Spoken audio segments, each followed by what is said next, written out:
आप सुन रहे हैं डीजे राम बाबू का mix.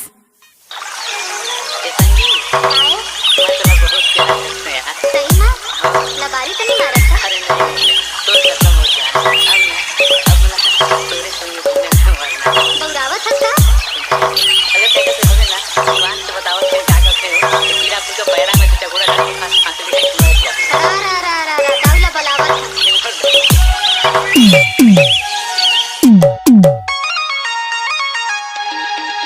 Go.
Mixed by DJ Ram Babu.